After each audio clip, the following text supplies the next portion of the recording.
What about this need for uniformity? We know the problems in the church as far as theological uniformity and women's ordination and all of these issues, but don't mingle this the need for financial reporting uniformity in with all of those issues. Uniformity really helps us team together and recognize that we are all working together as far as financial administration of the church. And the reality is that financial problems in one place impact the finances of another.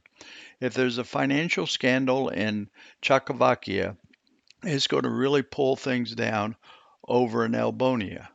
It's just the nature of the way we work together. Also, as a church financial leader, I'm concerned about carrying the gospel to all the world. And if a church unit in Czechoslovakia fails, I we still have to financially, we still have to figure out how to carry the gospel in there. It's not as if the Czechoslovakia leadership can just fail and we don't do business in that country anymore. We've got to continue doing business in a country. And so we're all in this together.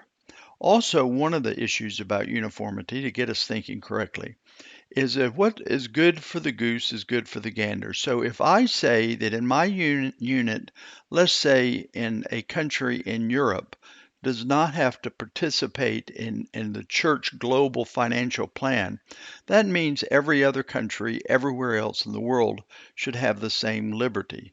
And so a country that might not have the capacity that you have. So sometimes we have to do the uniformity bit on just as a principle of setting a good example of working together and how it should be run.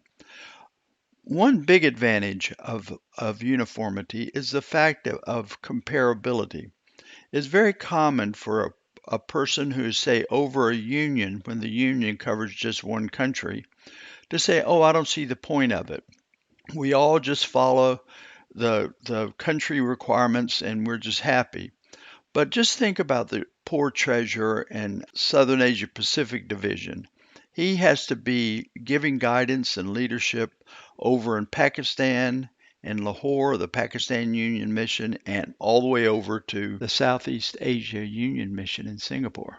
How can he do his job effectively with giving nurturing and guidance if everyone is doing what is right in their own eyes? We like to make statistical summaries, and in fact, I have seen almost every division treasurer that I know of keeps spreadsheets of all of their countries and tries to compare them and try to find the ones in the most trouble so he can be helpful. And so uniformity makes it much easier to compare your financial situations to peer organizations. And at some point, you will be in a position where you want to make that comparison. Also, policies. Now, the church operates, whether it's good or bad, based on policies. For example, we have a working capital policy that says you have to maintain a certain working capital. It says you should have working capital that is equal to such and such percent of your operating expenses. That seems very benign, but that very policy assumes that everyone is calculating working capital the same way and calculating operating expenses the same way. So, as long as we're going to use policy as a way to govern our different units, and I can't think of a better way, I'm all for not having any policies that apply to me, but I can see the need for them to apply for you. And so, as long as we're going to use policies, we've got to have somewhat uniform financial reporting so that the policies can make sense. One of the biggest reasons that we want uniformity is that we need to be able to do worker transfers and advancement. You may be in a country and you just do the accounting and the reporting the way you want to for that country. But what about the possibility that God calls you to be a financial leader in Pakistan or a financial leader in Korea or a financial? That's the way God works. Let's think about a treasurer that I know and have respect for was she started out in Southern Asia Pacific Division as a faculty member at an Adventist university, and then she became the controller of that university and moved from there to be a hospital controller and then a hospital VP for finance. Then she moved from the Philippines to East Central Africa Division. In East Central Africa Division, she was the vice president for finance at Adventist University. Then she went to be a union treasurer in Northern Asia Pacific Division. And who knows where God will take her next? You know how he is. He just moves people anywhere. He may be moving you soon. Well, if you can immediately hit the ground and know the account structure and the financial reporting rules and know how things operate, just think how much more useful you would be. And also notice in her story that she moved not only geographically, but she also moved from different types of organizations. So when we talk about uniformity, we're not only talking about uniformity geographically, but also uniformity as much as possible with the different kinds of organizations that we work with in the church. And then finally, training. Just imagine how cheaper things would be with uniform training. Uh, Training materials like the one you're listening to can be prepared and used many places. Uh, while many places have plenty of financial training available in the church, many places do not. And the ability to bring materials from one part of the world to another is just really amazing. And then finally, I know I said finally twice, but then finally think about audits. We're moving these auditors all around the world, and audit expense is a big issue nowadays. And just think how much cheaper it is with audits if they're encountering similar charts of accounts and similar business policies and accounting practices, and they don't have to figure out what's going on in the different organizations. Whenever they show up, they know what's happening. They can get in there, get their work done, and get gone. This does not mean that we don't have room for flexibility.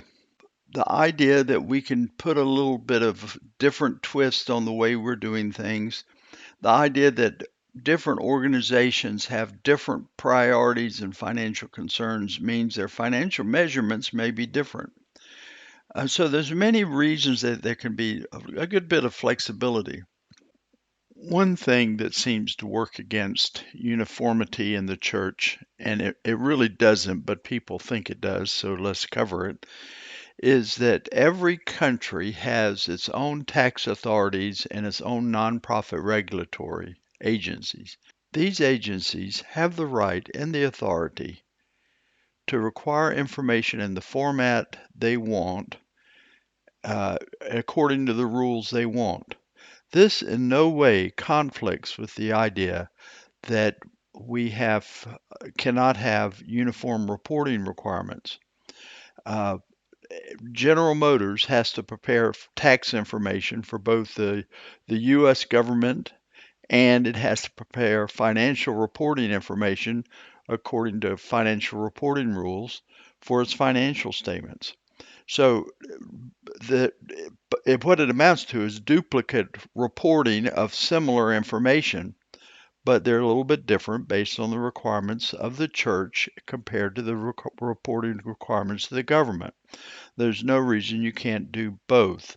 No government that I know of prohibits you from reporting information on your financial activity to the church, uh, to your committee, based on the church reporting requirements, and you can also prepare it according to the government requirements. It's a very I don't want to say simple process, but it's a very doable process that anyone can learn. And I'd be happy to prepare a video or coach your treasury staff on doing both. And so just because there's separate reporting requirements for your country, it doesn't mean that you don't have to work toward uniformity in financial reporting for the church. Just imagine IBM operating branches all around the world, or or Apple operating branches all around the world, those folks have to comply with the government environments that they're in, and we respect and honor those. But they also have to report back to the mothership with the information, and we're not making this as a strong big deal, but it definitely would help the world church if everyone were on the same song sheet. This concludes our comments about uniformity. It really needs to be a high priority to set a good example for all organizations in the world church, for all of us as much as possible, to develop some uniform reporting standards.